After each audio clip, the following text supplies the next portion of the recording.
Thank you very much. We had a busy day.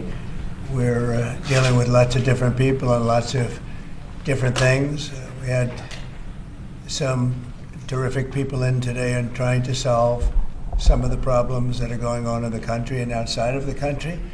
We're doing very well with respect to other countries really behaving on taking the criminals that they sent into our country, and we're getting them out. These are some of the worst people on earth, and they're getting out and they're being accepted back in their countries, as you've heard, without exception. So a lot of people thought that was not going to happen, but it's happening very full force. Now we're getting some very, very dangerous people out of our country, which is very important. Will, perhaps we'll go through the first one, please. Yes, sir. So earlier today, before the press came in, you signed a commission appointing Chris Wright to be your next Secretary of Energy. We have another commission prepared for your signature, sir. This is Doug Collins to be Secretary of the VA, Doug Collins of Georgia. Two very good men.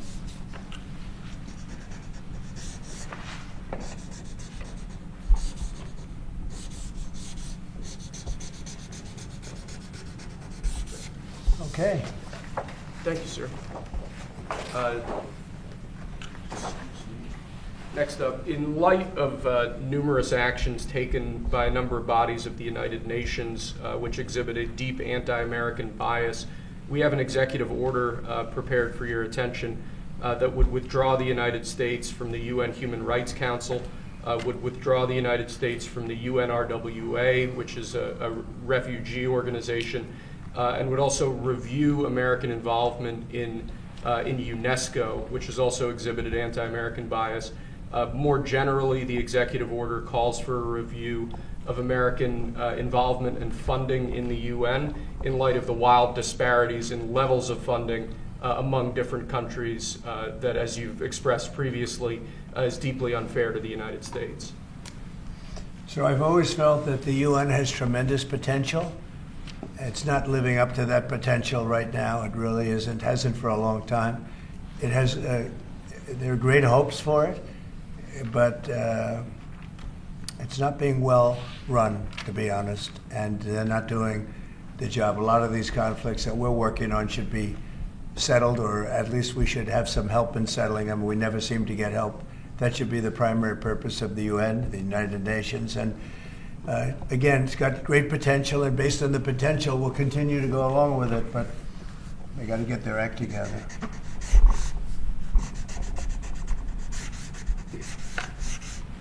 What would they need to do to get their act together?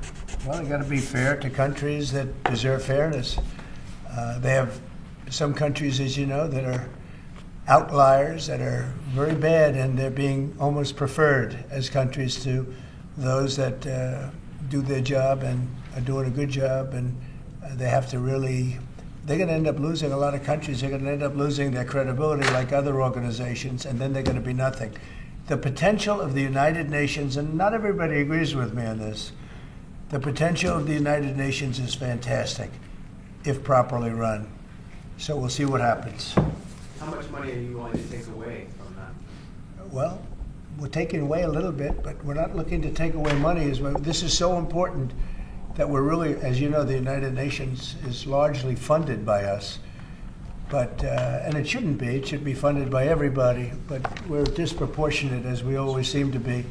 But it's something that if it ever lived up to the potential, in 10 minutes it would make up the difference. That's the kind of power it could have. Right now it doesn't have that power.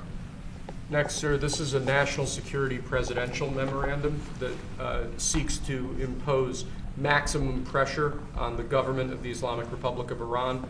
Many of these provisions are similar to actions that your administration took during your first administration.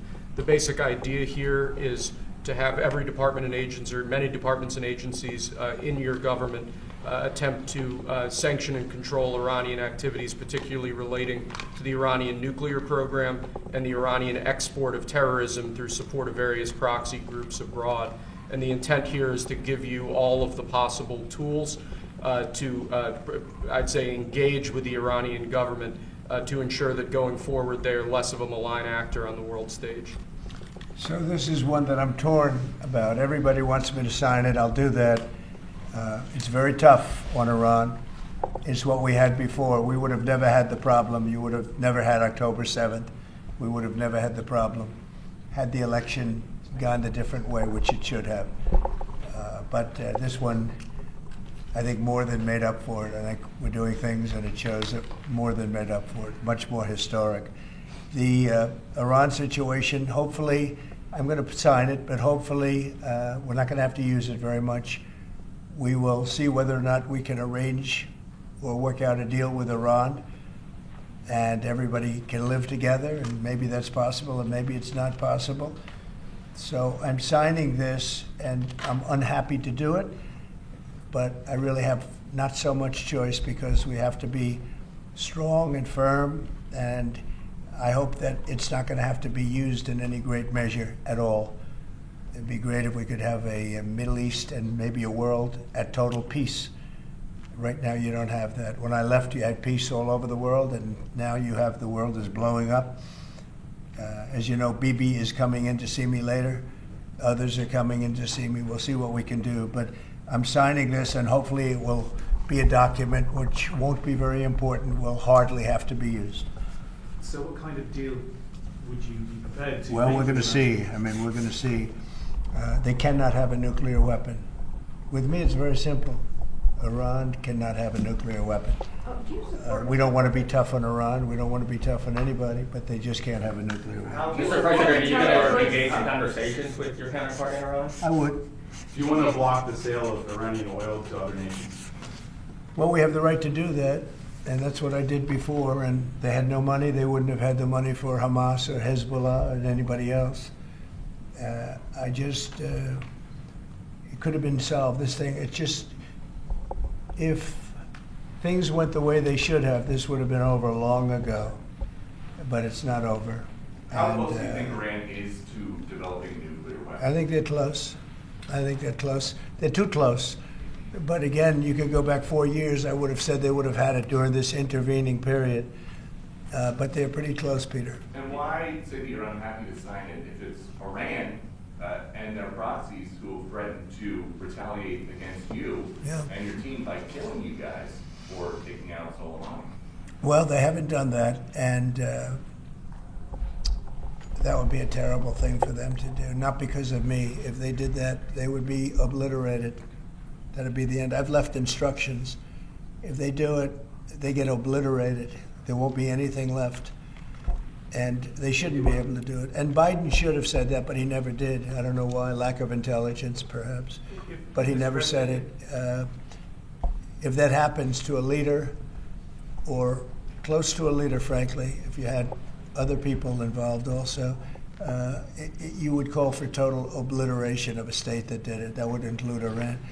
So I'm signing this, and it's a very powerful document, but hopefully we're not going to have to use it. Mr. President, if the Prime Minister today were to ask your help in striking at Iran's nuclear facilities to prevent the kind of progress towards a nuclear weapon, would you give him the green light, either to do it himself or for the Yeah. U.S. to participate with them? I don't know that that's what he's going to be asking for. I have no idea that it is. You're telling me. We're going to have a pretty long meeting. We're going to be discussing a lot of things, not only that, but a lot of things. And I'll let you know if the time comes to let you know. But right now, that's not something that I can discuss. Mr. President, when you said if they do it, they get obliterated. Just to be clear, you're talking about if Iran made an attempt on your life. Yeah, yeah, that would be called total obliteration. And I can't imagine they do that. It should have been stated by Biden, but he didn't state it because he had no clue, as you know, as everybody President, what knows. is your vision actually for relationship Do you have with anything Iran? else? No, that's all we have. My vision for For a what? relationship with Iran, and would you? would I'd you love to think have a Israel good would- relationship with everybody. They can't have a nuclear weapon. That was the only thing that was very important. They can't have a nuclear weapon. Beyond that, it would be very tough if they insist on doing that. They have some of their leadership, I can tell you right now, and maybe you know it, maybe you don't, but there are many people at the top ranks of Iran that do not want to have a nuclear weapon just for that very reason. Mr. President, what's your reaction to China's retaliatory tariffs? It's fine. It's fine. We're going to do very well against China and against everybody else. Right now, they've taken advantage of the Biden administration like I've never seen. I've never seen. The deficit with China is about $1 trillion. Think of it, $1 trillion. They're using our money to build their military. And Biden let that happen.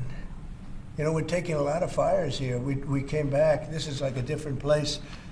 The good news is we're doing very well. We're doing well with countries that nobody expected we'd do well with. We are respected again as a nation.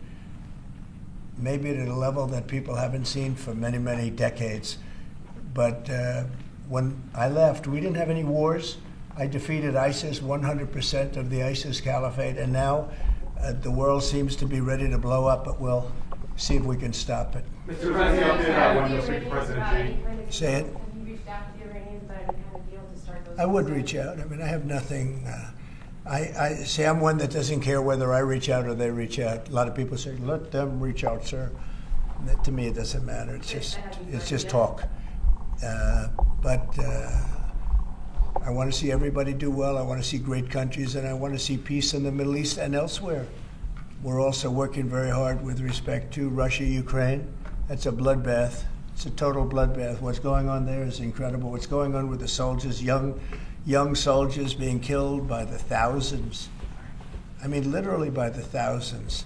And we want to see if we can get that stopped. And I think we've had some very good talks. Any update on when you would speak to President Xi, sir? Any update on when you would speak to President Xi? No, we'll speak to him at the appropriate time. I'm in no rush. At the appropriate Do you time. think that conversation can lend itself to the type of freeze that it meant for the tariffs for Canada and Well, we'll Mexico? see what happens. I mean, well, there's a short-term freeze with Mexico, and, as you know, and with Canada. But they've agreed to be very, very strong on the border, stronger than they ever were by far, by a factor of about 30. And in addition to that, as you can see, we've been strong because we've had numbers like you've never seen before. I mean, the border is now closed, really closed.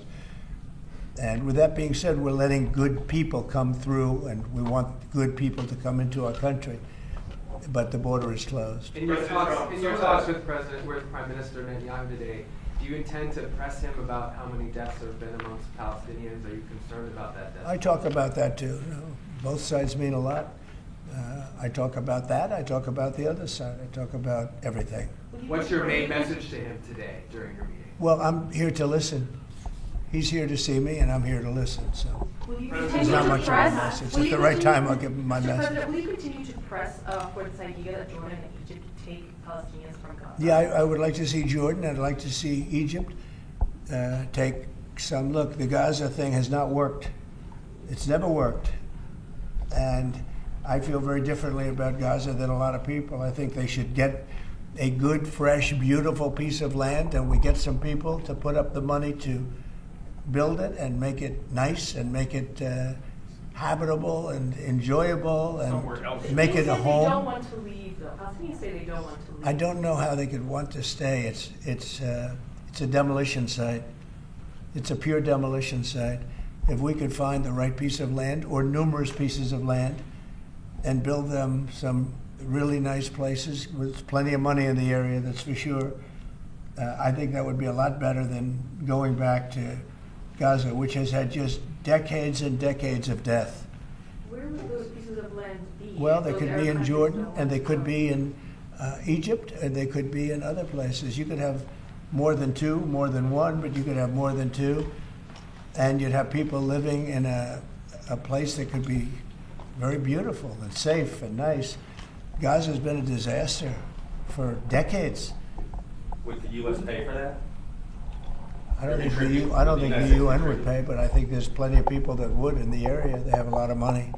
They certainly have a lot of money. Some of the countries over there, they'd like to see it. I know that Saudi Arabia wants to see peace. I can see that. And many of the countries there, as far as I'm concerned, they all want peace. I think maybe I'm wrong on this, but I think Iran would like to see peace too. They've had enough. Don't you think they've had enough? But the leaders of Egypt and Jordan have said bluntly they have no interest in doing this. Well, they may have said that, but a lot of people said things to me.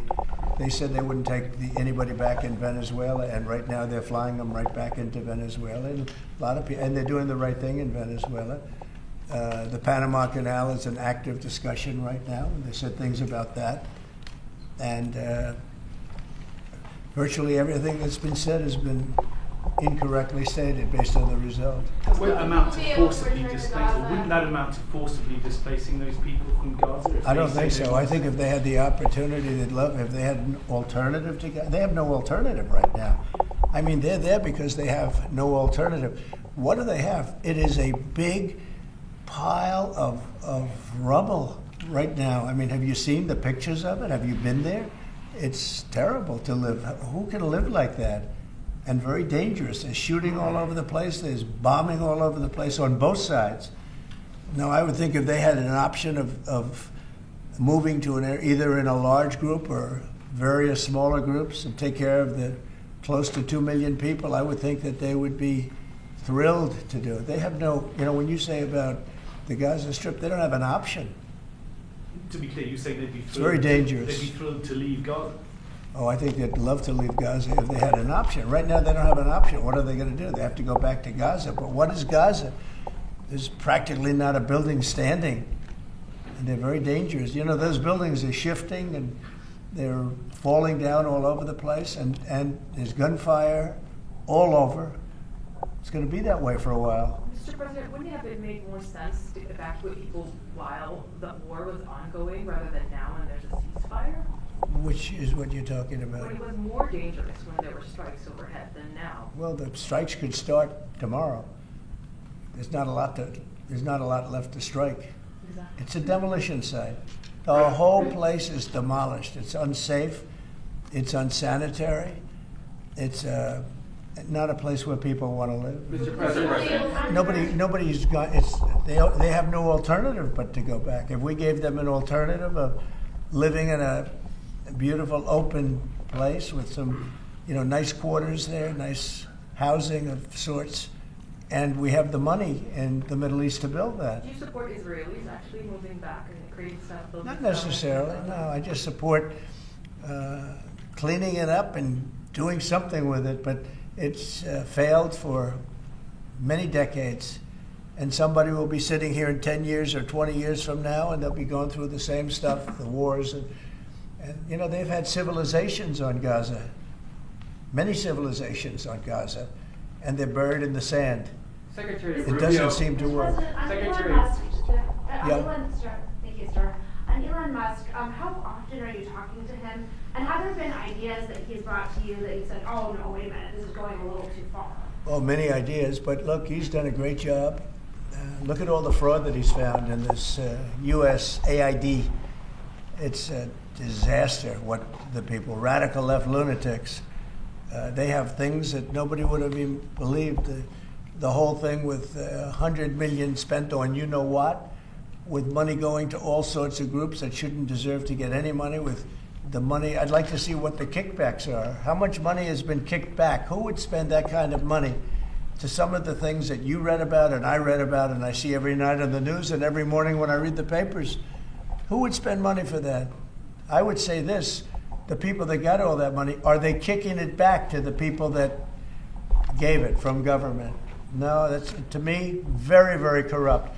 The real question is, how much of a kickback has there been? And one of the things I want to investigate rapidly, because I've never seen anything to this extent, the train that's being built between Los Angeles and San Francisco is the worst managed project I think I've ever seen, and I've seen some of the worst. Billions and billions, hundreds of billions of dollars over budget. In fact, I read where you could take every single person that was going to go on the train and get the finest limousine service in the world and take them back and forth with limousines, and you'd have hundreds of billions of dollars left over. It is the worst thing, and we're going to start an investigation in that because it's not possible. I built for a living, and I built on time, on budget. It's impossible that something could cost that much. And now it's not even going to San Francisco, and it's not going to Los Angeles. They made it much shorter. So now it's at little places way away from San Francisco and way away from Los Angeles. No, we're going to start a big investigation on that because I've never seen anything like it. Nobody has ever seen anything like it. The worst overruns that there have ever been in the history of our country. And it wasn't even necessary. I would have said, you don't buy it. You take an airplane. It costs you $2. It costs you nothing. You take an airplane. But this got started, and if you have to, you drive. You can drive. Are there other agencies? They have hundreds of billions of dollars of cost overruns, and it's not even the same project. It's much shorter. It's way outside of San Francisco and way outside of Los Angeles. So we're going to be looking into Who's that. going to investigate that? Is that DOJ who's going to investigate the train? No, I'm doing that myself. No. Some of these Doge engineers that Elon Musk has helping him are as young as 19 years old. That's good. They're very smart, though, Peter. They're like you. They're very smart people. Thank you. Have you met any of these guys? No, I haven't seen them. They work actually out of the White House. They're smart people. Unlike what they do in the control towers, where we need smart people, we should use some of them in the control towers where we were putting people that were actually intellectually deficient. That was one of the qualifications, is you could be intellectually deficient. No, we need smart people. Some are young and some are not young. Some are not young at all. But they found great things. Look at the list of things. Maybe I'll do it tomorrow. I'll read off a list of 15 or 20 things that they found inside of the USAID. It has to be corrupt. Nobody could approve that. They could only approve that if they were getting kickbacks. And you're talking about hundreds of millions of dollars. And it sounds like you're going to wind down USAID. It sounds like it. I mean, I think so. Yeah. So when that happens, which part of the government? Well, I could see Marco Rubio being in charge, State Department, because they're giving money to.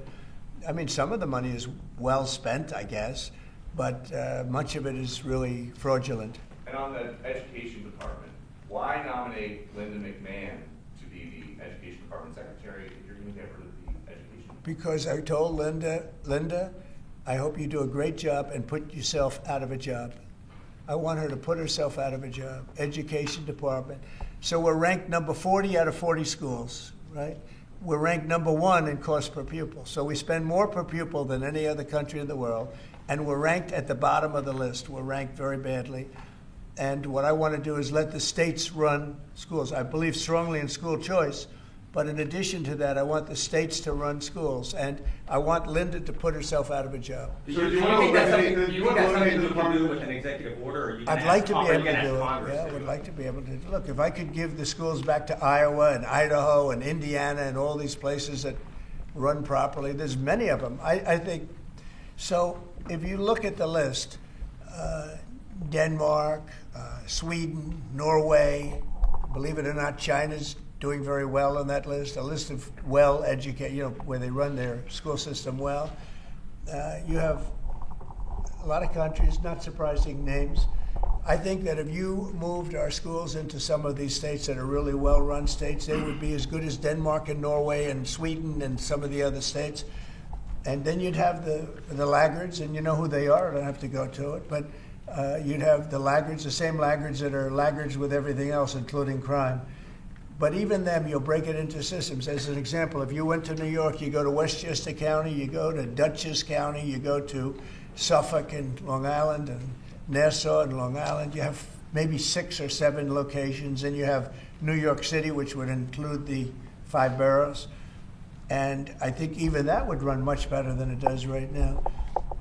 Same thing with Los Angeles or California. You'd have Riverside, you'd break it up into 6 or 7, but most of them would be states, and you'd have one. Like in Iowa, you give it to the state of Iowa, you give it to the state of Indiana, these are really well-run states. They don't have debt, they don't have problems, they don't have any crimes, relatively speaking, to speak of. And you would have education that would be the equivalent of Norway and Denmark and various other places that are at the top of the list. So we're at the bottom of the list, and we're the most expensive. We're at the top of the list when it comes to cost per pupil. We spend more money per pupil than any other nation in the world, and yet we're rated number 40. The last ratings came out, you saw them. So they talk about 40 countries, we're rated number 40. And I say that if we did this, we would go 20, 30 notches up. We could do great. And we would have some of the best districts in the world. But are you looking to do that with an executive order, sir, or do you need to work with Congress? Well, there are some people that say I could. I think I'd work with Congress. I think we'd have to work with the teachers union, because the teachers union is the only one that's opposed to it. Nobody else would want to hold them back. Look, we have to tell the teachers union, we're rated last in the world in education of the top 40. We're rated last. We were 38. Now we're 40. We went to 30 now. We went to 40. We're at 37. But we're at 40 now. The thing just came out. That's under Biden. Remember that. Secretary Rubio announced a deal this week that would allow potentially American citizens who are criminals to be put in a different country. Is that something you're looking to do? No, I didn't know that he announced that yet, but if he did, it's fine, yeah. We have hardened criminals, horrible people. You see him pushing people into subways. The train is coming last week. Guy walking around, just sees somebody waiting for the train. Train's coming 40 miles an hour, and he gets pushed into the subway. And that happens all the time. These are sick people. If we could get them out of our country, we have other countries that would take them. It's no different than a prison system, except it would be a lot less expensive, and it would be a great deterrent. Send them to other countries. If we could go a step further, in other words, we're talking about getting the criminals out of our country that come in through other countries illegally, right? The illegal migrants, as I call them.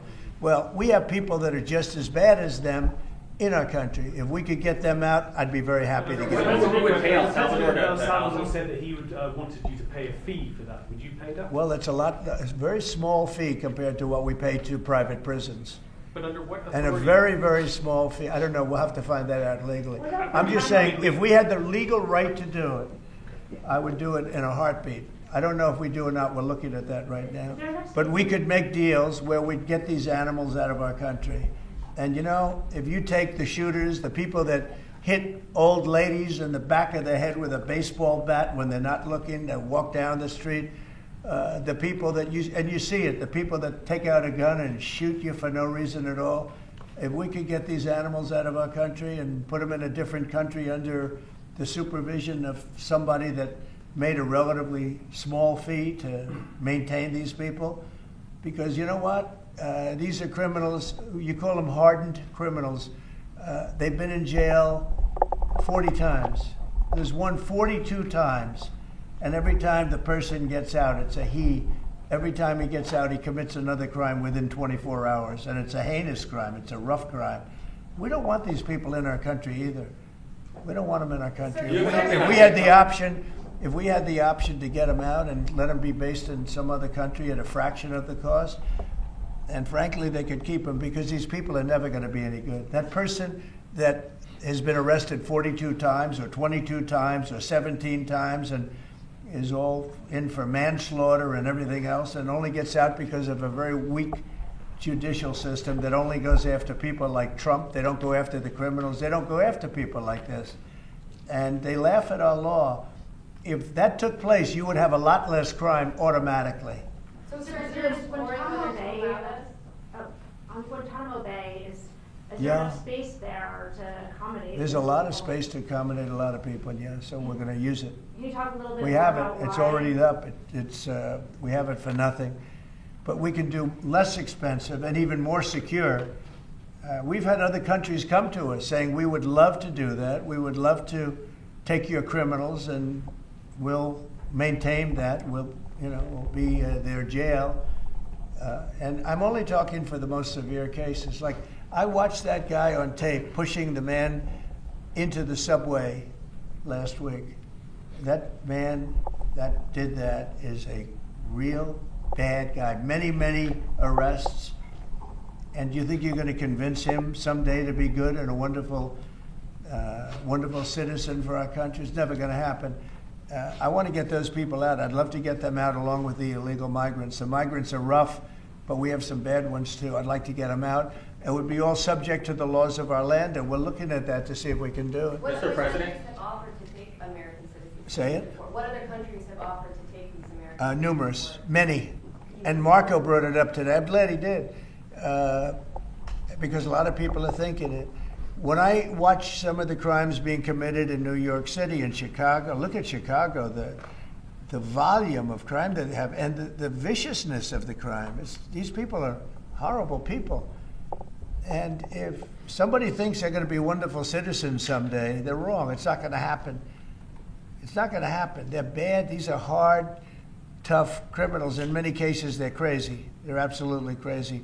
But they're very dangerous. If I could get them out of the country and be in some other country where they're glad to have them because they make a small fee compared to what we'd pay to a private prison or to, put them in one of our prisons that cost even more money, I think it would be great. I'd love to get them the hell out of our country. Thank you very much, everybody. President Trump. Thank you.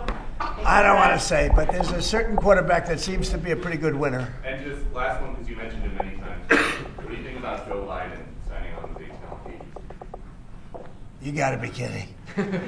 He signed on with a talent agency? Yes, he's got some entertainment agents now. I think he's got bigger problems than that. I really do. I think he's got much bigger problems than that, but I wish him well. We inherited a mess. This place is a mess, but it's quickly being solved, the problem. We're going to make America great again. Thank you very much, everyone. Thank you, guys. Thanks, guys. Thank you.